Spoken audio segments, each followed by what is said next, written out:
Good morning friends, welcome to study with नीलम।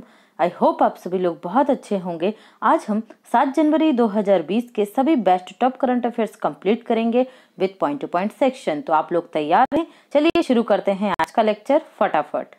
पहला question है हमारा, हाल ही में विदेश मंत्री एस जयशंकर अपनी 3 दिवसीय यात्रा निम्न में से किस देश की कर रहे हैं? तो यहाँ हमारा राइट आंसर होगा श्रीलंका। किस देश की यात्रा पर गए विदेश मंत्री एस जयशंकर? तो ये गए हैं किसकी? श्रीलंका की। आपको याद रखना है विदेश मंत्री एस जयशंकर जो है ये राज्यसभा सदस्य हैं। किस राज्य से हैं? तो गुजरात राज्य से हैं। ओके, बहुत ही इंपॉर्टेंट है ये, क्योंकि इनके आने से भारत की विदेश नीति पूरी तरीके से बदल गई है और भारत में जो बड़े बड़े परिवर्तन किए गए हैं उसका रिजल्ट आप देख सकते हैं विश्व स्तर पर। ओके, तो देखिए यहाँ पर राइट आंसर हो गया हमारा श्रीलंका। ओके, अदर ऑप्शंस को अगर हम देखें तो ये जो तीनों देश है यहाँ पर अभी यात्रा की है पहली बार हमारे देश के जो भारतीय सेना के प्रमुख हैं एम नरवणे जी, वो गए थे संयुक्त अरब अमीरात और यूएई। तो संयुक्त अरब अमीरात और यूएई की उनकी यात्रा के दौरान संयुक्त अरब अमीरात के द्वारा उन्हें गॉर्ड ऑफ ऑनर दिया गया था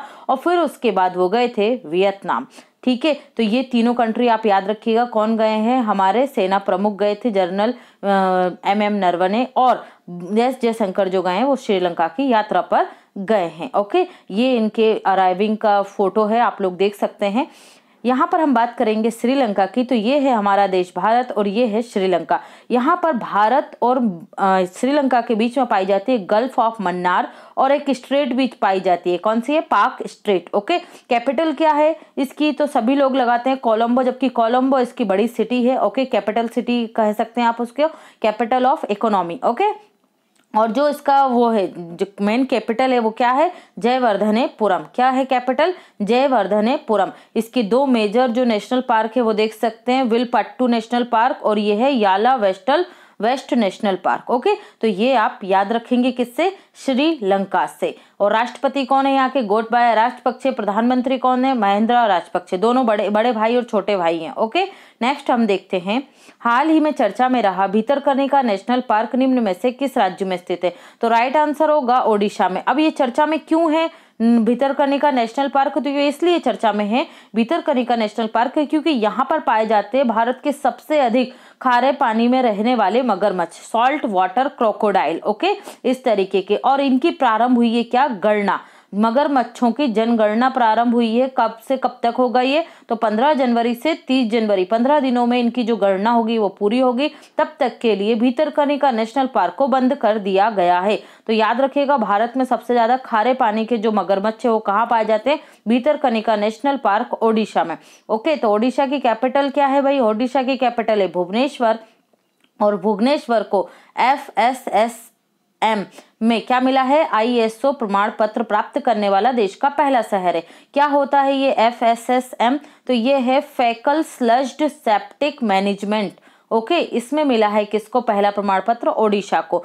और यहाँ के जो मुख्यमंत्री हैं वो हैं नवीन पटनायक, राज्यपाल हैं गणेशी लाल। कोणार्क के सूर्य मंदिर ये मिलेंगे आपको ओडिशा में, बारावती स्टेडियम, राष्ट्रीय चावल अनुसंधान केंद्र, कलिंगा स्टेडियम, ये सभी आपको मिलेंगे ओडिशा में। और 2023 का पुरुषों का वर्ल्ड हॉकी कप, इसका आयोजन भी होगा आपके ओडिशा में। ओके, ओडिशा इसको होस्ट करेगा। तो ओडिशा में राउरकेला और भुवनेश्वर यहाँ पर बनाए जा रहे हैं स्टेडियम।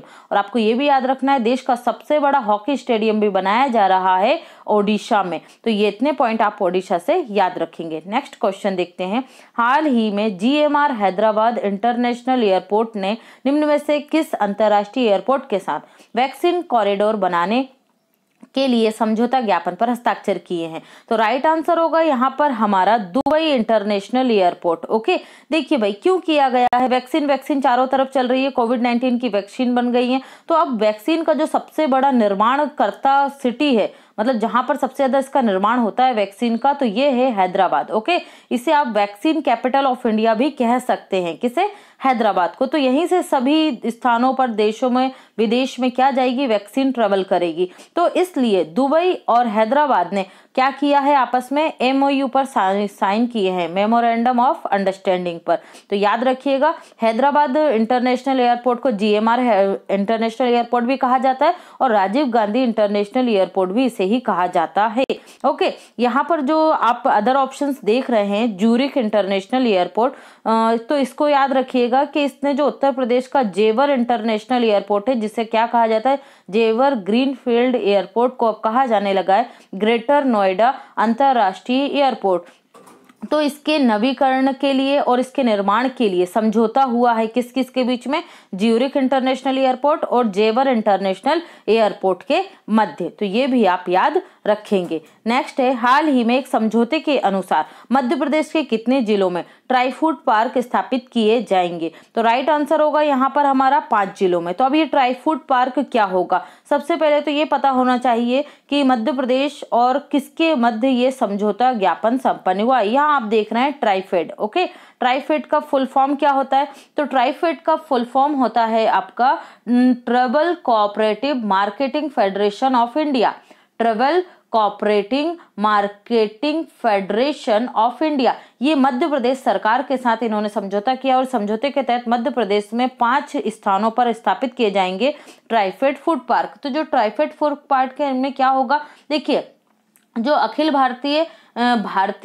भारतीय वनवासी कल्याण केंद्र और मध्य प्रदेश सरकार के साथ ये समझौता किया गया है मिलकर। तो इसमें ये होगा कि जो आदिवासी लोग हैं, जो क्या करते हैं, जो जंगली पदार्थ होते हैं, उनका जो रॉ मटेरियल होता है, ठीक है, इस तरीके से ये जड़ी बूटी है, इसका रॉ मटेरियल है और फिर इसे क्या करना है, मार्केटिंग करना है। तो इस मार्केटिंग के लिए जो ट्राइबल फूड्स होता है, उसकी मार्केटिंग के लिए ये पार्क स्थापित किए जा रहे हैं। ओके, तो ये आप याद रखेंगे। इनको कहाँ बेचा जाता है फिर, तो जो आदिवासी हैं, इनकी आय में वृद्धि करने के लिए, इन्हें सही मार्केटिंग प्लेस प्रोवाइड करने के लिए इन्हें वन धन केंद्र पर बेचा जाता है, वन धन केंद्र। तो ये भी आप याद रखेंगे। तो यहाँ आपको 3 इंपॉर्टेंट चीजों को याद रखना है। पहला कि कितने जिलों में स्थापित किया जाएगा, 5 जिलों में। किस किस के मध्य हुआ ये समझौता, तो मध्य प्रदेश सरकार, ट्राइफेड के मध्य, okay, tribal cooperative marketing federation of India और अखिल भारतीय वनवासी कल्याण केंद्र। ओके, ये आप याद रखेंगे, इन तीनों के मध्य ये समझौता संपन्न हुआ है। अब बात आई है किसकी, मध्य प्रदेश की। तो मध्य प्रदेश के मुख्यमंत्री बने शिवराज सिंह चौहान। ओके, राज्यपाल है यहाँ की आनंदीबेन पटेल। और हमने देखा था कि मध्य प्रदेश सरकार ने शुरू किया है 1 डिस्ट्रिक्ट 1 क्राफ्ट योजना और बांधवगढ़ राष्ट्रीय उद्यान में देश की पहली हॉट एयर बलून सर्विस प्रारंभ की गई है।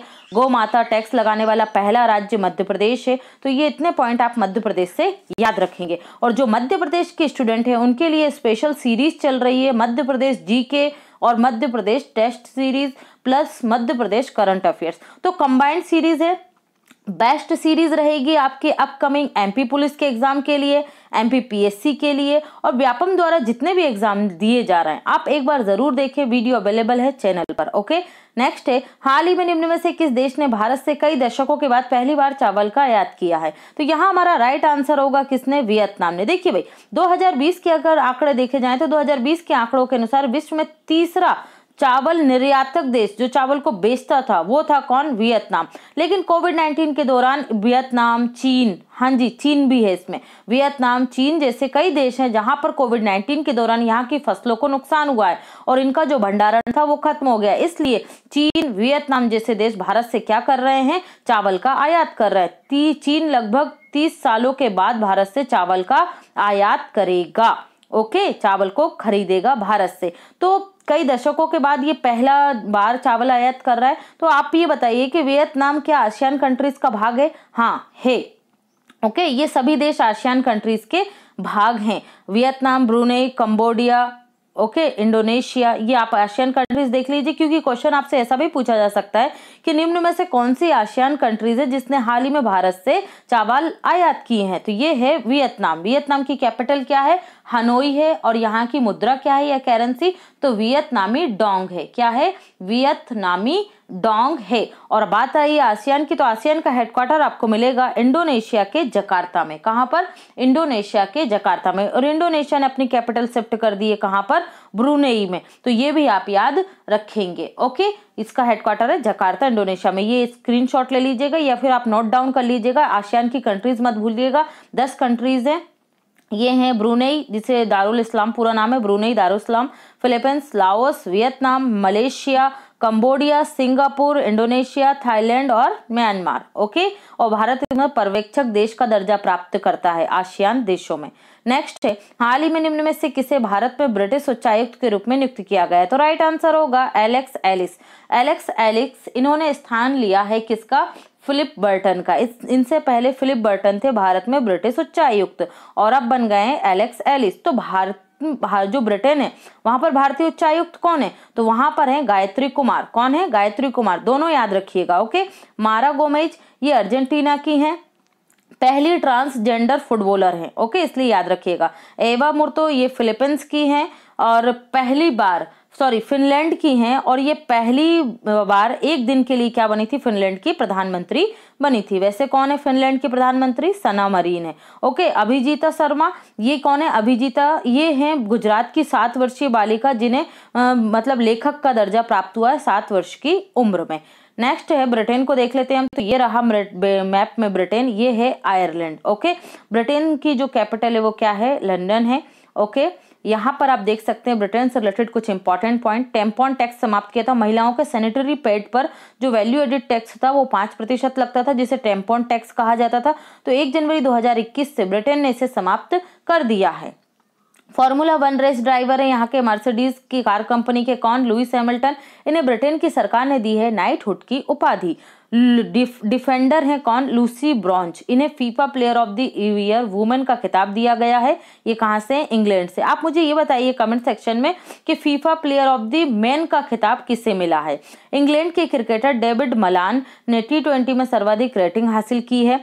T20 2021 में G7 कंट्रीज का जो सम्मेलन है वो इंग्लैंड में होने वाला है, जिसमें भारत को आमंत्रित किया। अब यहाँ से आमंत्रण से आप एक बात याद रखिए, हमारा जो गणतंत्र दिवस था 2021 का, इसमें हमारे मुख्य अतिथि थे ब्रिटेन के प्रधानमंत्री कौन? Boris Johnson. लेकिन यूके में जो कोविड-19 का नया स्ट्रेन है और वहां लगातार लोगों की मृत्यु हो रही है और कठोर लॉकडाउन लागू कर दिया गया है, इसलिए उन्होंने भारत आने से इनकार कर दिया है। क्योंकि भाई जब अपने घर में इस तरीके की कंडीशन होगी तो कोई बाहर घूमेगा तो ऑब्वियसली उनकी क्या होगी? खिंचाई होगी अपने देश में। इसलिए उन्होंने हमारे यहाँ पर समारोह में आना के लिए क्या कर दिया? मना कर दिया है। देखते हैं अब कौन को चुनते हैं। अगले 28 से 29 दिन बचे हैं। कौन होता है मुख्य अतिथि? मुझे यहाँ लगता है कि या तो डॉक्टर्स को मुख्य अतिथि बनाना चाहिए या फिर सुरक्षा कर्मियों को। इससे हम उन्हें एक सम्मान दे पाएंगे कोविड-19 के दौरान उनके किए गए कार्यों के लिए। ब्रिटेन के हेनरी हैवलॉक सड़क का नाम गुरु नानक सड़क कर दिया गया। तो ये सभी इंपॉर्टेंट पॉइंट ब्रिटेन से थे, आप याद रखिएगा। नेक्स्ट है, हाल ही में निम्न में से किसे doctor APJ Abdul Kalam scientist award 2021 से सम्मानित किया गया है? तो राइट आंसर होगा डॉक्टर अमित केशवानी। ये क्या है? कृषि वैज्ञानिक है और इन्होंने कृषि के क्षेत्र में लोगों को क्या किया है? जागरूक किया है ऑनलाइन माध्यम से। इसलिए इन्हें क्या किया गया है? 2021 के APJ Abdul Kalam scientist award से सम्मानित किया गया है। अदर ऑप्शंस को देखेंगे हम तो DRDO के द्वारा हेमंत कुमार को क्या किया गया है? साइंटिस्ट ऑफ द ईयर के पुरस्कार से सम्मानित किया गया। पंडित सतीश व्यास ये संतूर वादक हैं, इन्हें मध्य प्रदेश सरकार के द्वारा राष्ट्रीय तानसेन पुरस्कार 2020 से सम्मानित किया गया। और रंजीत सिंह रिसाले ये महाराष्ट्र से हैं, पहले शिक्षक हैं जिन्होंने ग्लोबल टीचर प्राइज जीता है। तो इन्हें भी आप याद रखेंगे। नेक्स्ट देखते हैं हम, हाल ही में समाचारों में चर्चा में रहा कौन सा राज्य वेस्टर्न डेडिकेटेड फ्रंट कॉरिडोर का हिस्सा नहीं है? अब जो मैप के माध्यम से इस क्वेश्चन का आंसर लगाएंगे तो वो देखेंगे कि भाई वेस्ट में तो क्या आते हैं? ये सभी स्टेट आते हैं। और कौन नहीं आता? हरियाणा। ठीक है, हरियाणा की लोकेशन ये है, तो वो जनरली क्या आंसर लगाएंगे? हरियाणा। लेकिन राइट आंसर होगा यहाँ पर आपका क्या? Madhya Pradesh. Madhya Pradesh western freight corridor का क्या नहीं है? मतलब इससे होकर गुजरता नहीं है ये वेस्टर्न फ्रेट कॉरिडोर। ये देखिए यहाँ पर आप देख सकते हैं, थोड़ा सा मैप ब्लर हो गया है। ये नवी मुंबई से प्रारंभ होता है और इस तरीके से दिल्ली को जोड़ता है। क्या? Western freight corridor. और ये है ईस्टर्न फ्रेट कॉरिडोर। तो यहाँ पर आपको दिखेंगे कि वेस्टर्न फ्रेट कॉरिडोर की कुल लंबाई कितनी है? 1499। और 7 जनवरी, हाँ जी आज के ही दिन 7 जनवरी 2021 को इस वेस्टर्न फ्रेट कॉरिडोर का उद्घाटन करेंगे प्रधानमंत्री Narendra Modi. Okay, western freight corridor की कुल लंबाई कितनी है? तो इसकी कुल लंबाई कितनी है? 1499 किलोमीटर इसकी कुल लंबाई है। इसका मुख्य उद्देश्य है इनको इकोनॉमिकली जोड़ना, और यहाँ पर चलाई जाएगी क्या? मालगाड़ी, जो आज चलाई जाएगी। तो उसकी कुल लंबाई कितनी है उस मालगाड़ी की? तो मालगाड़ी की लंबाई ही है 1.5 किलोमीटर। ओके, और इससे क्या होगा? जो परिवहन है, ठीक है, जो मालों की आवाजाही है वो सस्ती होगी। इस तरीके से दिल्ली से नवी मुंबई तक ये क्षेत्र जुड़ जाएगा। और ये आप लोकेशन देख रहे हैं मध्य प्रदेश की, तो आपको पता चल रहा होगा कि मध्य प्रदेश से ये नहीं होकर गुजर रहा है। ओके, नेक्स्ट हम देखते हैं। और अगर आप यहाँ पर देखेंगे, यहाँ से आपका क्या जा रहा है? Eastern corridor. तो ये मध्य प्रदेश को कुछ छूता हुआ जा रहा है। यहाँ आप देख सकते हैं कि ये किन किन क्षेत्रों को जोड़ रहा है। ओके, नेक्स्ट हम देखते हैं, देश का पहला प्रवासी सेल निम्न में से किस शहर में खोला गया है? अब प्रवासी सेल का मतलब है जो हमारे केंद्रीय मंत्री हैं धर्मेंद्र प्रधान, प्राकृतिक गैस और स्टील मंत्री, इनके द्वारा इस सेल का उद्घाटन किया गया। तो इस सेल में क्या होगा? इस सेल में ये होगा कि जो प्रवासी मजदूर हैं उनके स्वास्थ्य से रिलेटेड, उनके आवास से रिलेटेड, उनके बीमा कवर से रिलेटेड बहुत सारी सुविधाएं उनको दी जाएंगी। क्योंकि कोविड-19 के दौरान आपने देखा था कि प्रवासी जो मजदूर थे एक राज्य से दूसरे राज्य में जो आ जा रहे थे, उनकी स्थिति कितनी भयावह थी। ठीक है, तो इसको ध्यान में रखते हुए सूरत में, गुजरात के सूरत में जो प्रवासी मजदूर है उनके स्वास्थ्य, आवास, बीमा और जो रहने की परिस्थितियां हैं उससे रिलेटेड विभिन्न प्रकार की जो सुविधाएं उन्हें प्रदान करने के लिए एक डाटा निर्मित किया जा रहा है। तो इसी प्रवासी सेल का निर्माण किया गया है गुजरात के सूरत में। तो सूरत किस नदी के किनारे स्थित है? तो ये है ताप्ती नदी के किनारे। किस नदी के किनारे? ताप्ती नदी के किनारे स्थित है। अदर ऑप्शंस को अगर हम देखें तो गुजरात के आनंद जो है, यहाँ पर देश की पहली शहद परीक्षण प्रयोगशाला खोली गई है। इंदौर ये मध्य प्रदेश का सिटी है और लगातार चौथी बार ये क्या बना है? स्वच्छता सर्वेक्षण में टॉप पर रहा है। ओके, भुवनेश्वर ये अभी हमने पीछे देखा कि ये किसकी कैपिटल है? ओडिशा की। और FSSM फेकल स्लज्ड सेप्टिक मैनेजमेंट में ISO प्रमाण पत्र प्राप्त करने वाला देश का पहला शहर है। ओके, अगर आप स्टडी विथ नीलम चैनल पर पहली बार आए तो फटाफट से चैनल को सब्सक्राइब कर लीजिए, वीडियो को लाइक करना, शेयर करना और अधिक से अधिक सब्सक्राइब करना बिल्कुल ना भूलें। अपना पॉजिटिव सपोर्ट हमें, अगर आपको ये सीरीज पसंद आ रही तो दिखाने के लिए आप हमारे को ज़्यादा से ज़्यादा लाइक कीजिए और ज़्यादा से ज़्यादा वीडियो को शेयर कीजिए। ओके फ्रेंड्स, चलिए अब शुरू करते हैं हम पॉइंट टू पॉइंट सेक्शन। पहला पॉइंट टू पॉइंट है हमारा, तमिल अकेडमी केंद्र शासित प्रदेश दिल्ली में स्थापित की गई है तमिल कल्चर को बढ़ावा देने के लिए। एनसीसी के डायरेक्टर जनरल कौन बने हैं? लेफ्टिनेंट जनरल तरुण कुमार बने हैं और इन्होंने गणतंत्र दिवस शिविर का उद्घाटन किया है एनसीसी के हेडक्वार्टर पर। ओके, तो हेडक्वार्टर कहाँ पर है एनसीसी का? तो ये मिलेगा आपको कहाँ? न्यू दिल्ली में। और एनसीसी का फुल फॉर्म क्या होता है? National cadet corps. इसका ध्येय वाक्य क्या है? Unity and discipline, unity and discipline. हाल ही में प्रधानमंत्री नरेंद्र मोदी ने प्राकृतिक गैस पाइपलाइन कोच्चि मंगलूर का उद्घाटन किया है। कोच्चि कहां से? केरल से। मंगलूर कहां पर? कर्नाटक को ये जोड़ता है। कितने किलोमीटर लंबा? 450 किलोमीटर लंबा। किसने बनाया? तो गैल इंडिया लिमिटेड ने बनाया, gas authority of India limited. और कुल लागत कितनी आई? तो 3000 करोड़ रुपए आई है। ये सभी पॉइंट इंपॉर्टेंट है, याद रखिएगा। चेन्नई से अंडमान निकोबार की कैपिटल क्या? पोर्ट ब्लेयर को जोड़ने के लिए इंटरनेट को 4G सर्विस और 5G सर्विस से जोड़ने के लिए ऑप्टिकल फाइबर केबल का उद्घाटन भी प्रधानमंत्री मोदी कर चुके हैं, ये भी याद रखिएगा। बिहार के मोतिहारी और नेपाल के अमलेखगंज के मध्य, नेपाल और भारत के मध्य पहली पेट्रोलियम लाइन का उद्घाटन किया गया था प्रधानमंत्री मोदी और KP शर्मा ओली जो नेपाल के थे। ओके, अब आपको नेपाल से याद आ रहा होगा, नेपाल की संसद को भंग कर दिया गया। किसने भंग किया? यहाँ की राष्ट्रपति कौन है? विद्या देवी भंडारी हैं। देश की 100वीं किसान रेल कहाँ चलाई गई? पश्चिम बंगाल के शालीमार से महाराष्ट्र के संगोला के मध्य चलाई गई। प्रधानमंत्री नरेंद्र मोदी ने इसका उद्घाटन किया था। और मैंने आपसे बताया है कि देश की पहली किसान रेल कहाँ चली और दक्षिण भारत की किसान रेल कौन सी चली थी। तो आप दोनों का मुझे कमेंट सेक्शन में बताइए। मैं देखना चाहती हूँ कि कौन कौन आंसर करता है और कौन तैयारी अच्छे से कर रहा है। ऐसा तो नहीं हो रहा है पीछे पार्ट आगे सपाट। ओके, नेक्स्ट देखते हैं CCTV। CCTV का फुल फॉर्म क्या होता है? Closed circuit television. Okay, closed circuit television. CCTV surveillance 2021 ranking में दुनिया में शीर्ष पर चेन्नई शहर रहा है। मतलब 1 किलोमीटर में सर्वाधिक CCTV कैमरों की संख्या किस शहर में मिली है? ज्यादा? चेन्नई में मिली है। पिछले साल जो था ये संघाई था चीन का, वहां पर था, लेकिन संघाई इस लिस्ट में अब पिछड़ गया और चेन्नई पहले स्थान पर आ गया। संघाई कॉरपोरेशन ऑर्गेनाइजेशन SCO और एशियन इन्वेस्टमेंट इंफ्रास्ट्रक्चर बैंक का मुख्यालय, ये दोनों आपको कहाँ मिलेंगे? चीन के बीजिंग में मिलेंगे। हाल ही में गर्भपात को वैध करने वाला पहला लैटिन अमेरिकी देश कौन बन गया? अर्जेंटीना। अब देखिए भाई, अर्जेंटीना क्या है? कैथोलिक धर्म को मानने वाला एक रूढ़िवादी देश था। तो यहाँ पर सिर्फ 2 ही कंडीशन में गर्भपात करा सकते थे, या रेप की कंडीशन में, या फिर ऐसा हो कि माँ की जान को खतरा हो। ओके, उस कंडीशन में ये कानून यहाँ पर लागू था। ओके, देश की पहली रिफाइनरी जो लिथियम रिफाइनरी, ये कहाँ स्थापित की जा रही है? गुजरात में स्थापित की जा रही है। एक पॉइंट छूट गया, दक्षिण अमेरिकी की सबसे ऊंची पर्वतमाला कौन सी है? एकांकागुआ। और इसे पिछले साल 2020 में इस पर्वत की चढ़ाई करने वाली सबसे कम उम्र की लड़की मुंबई की कौन थी? काम्या कार्तिकेयन थी, 12 वर्ष की। तो इन्हें भी आप याद रखेंगे। देश का सबसे बड़ा कार्डियक अस्पताल अहमदाबाद गुजरात में बनेगा। दीनदयाल क्लिनिक गुजरात सरकार ने प्रारंभ किए। अम्मा मिनी क्लिनिक तमिलनाडु सरकार ने प्रारंभ किए, और मोहल्ला क्लिनिक ये दिल्ली सरकार के द्वारा प्रारंभ किए गए। सभी को याद रखिएगा, अलग अलग राज्यों के हैं। फायर सेफ्टी अप्रूवल के लिए ऑनलाइन फायर सेफ्टी कंप्लायंस शुरू करने वाला पहला राज्य गुजरात है।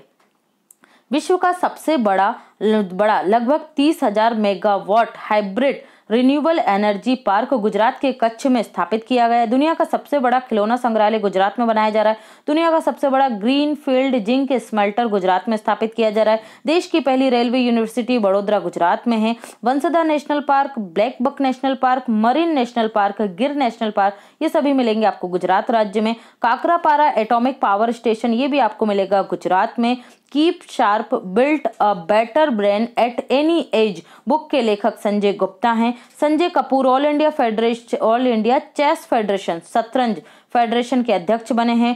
Who painted my lust red, इस बुक के लेखक श्री अय्यर हैं। माधव भंडारी की बुक आई थी, अयोध्या से लॉन्च किया था देवेंद्र फडणवीस जो महाराष्ट्र के पूर्व CM हैं। और अयोध्या से एक और पॉइंट याद आ रहा होगा आपको, अमेजिंग अयोध्या, ये किसने लिखी थी? नीना रॉय के द्वारा लिखी गई थी। तो ये भी आप याद रखेंगे। कर्नल नरेंद्र बुल का निधन हो गया है। वे कौन थे? ये पर्वतरोही थे। ओके, हाल ही में जारी ब्लूमबर्ग बिलियनियर्स इंडेक्स 2021 में कौन शीर्ष पर रहा है? अरबपतियों में तो जेफ बेजोस रहे, अमेजॉन के संस्थापक। तूफान बेला के कारण किस देश ने अपनी 50% से अधिक बिजली उत्पन्न की है? ओके, तो ये की गई है ब्रिटेन में। ओके, टेस्ला ने अपनी सबसे बड़ी सुपर चार्जर सुविधा कहाँ शुरू की है? तो ये चीन में शुरू की गई है। चौथा आयुर्वेदिक महोत्सव कहाँ आयोजित किया जाएगा? तो केरल में। ये हमेशा केरल में ही आयोजित किया जाता है, तो याद रखिएगा चौथा होगा 2021 में। कहाँ पर?